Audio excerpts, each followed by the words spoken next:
வணக்கம் நண்பர்களே, welcome to movie critic channel. இன்னைக்கு நம்ம பார்க்க போற திரைப்படம் ரீசெண்டா தியேட்டர்ஸ்ல தமிழ் டப்பிங்குடன் டோவினோ தாமஸோட நடிப்புல வெளிவந்திருக்கிற பள்ளி சட்டம்பி.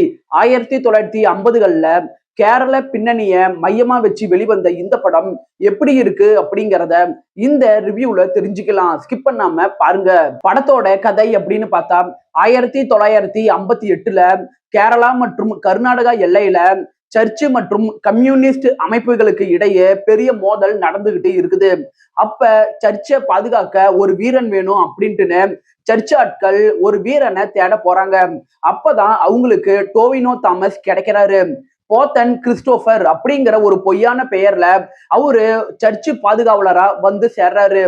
ஆரம்பத்துல கம்யூனிஸ்ட் அமைப்புகளுக்கு எதிரா அவரு இருந்தாலும் நாட்கள் போக போக அங்க இருக்கிற அதிகார வர்க்கத்தோட சூழ்ச்சிய அவர் எப்படி புரிஞ்சுக்கிறாரு, நிஜமான வில்லன் யாரு அப்படிங்கிறத எப்படி தெரிஞ்சுக்கிறாரு, அங்க இருக்கிற மக்களை எப்படி காக்குறாரு அப்படிங்கிறது தான் படத்தோட மீதி கதையே.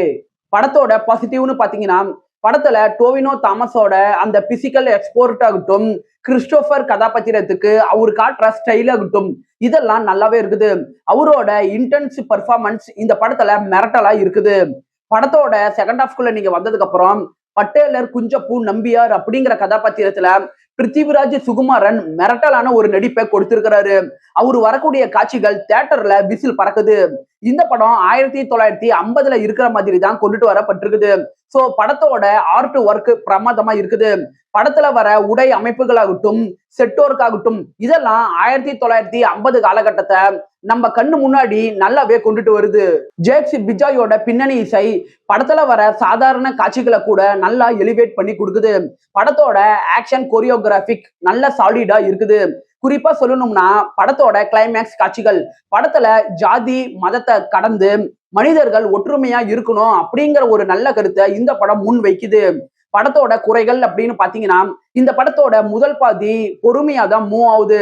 செகண்ட் ஹாஃப்ல இருந்துதான் இந்த படம் பிக்கப் எடுக்கவே ஆரம்பிக்குது. படத்தோட கதைக்களம் நல்ல ஒரு கதைக்களம். ஆனா திரைக்கதையா அதை கன்வெர்ட் பண்ண விதத்துல இன்னுமே இவங்க கொஞ்சம் போக்கஸ் பண்ணிருக்கலாம். கதையோட கம்பேர் பண்ணி பார்க்கும்போது திரைக்கதை பெரிய டெப்த்தை ஏற்படுத்த மிஸ் பண்ணிடுச்சு.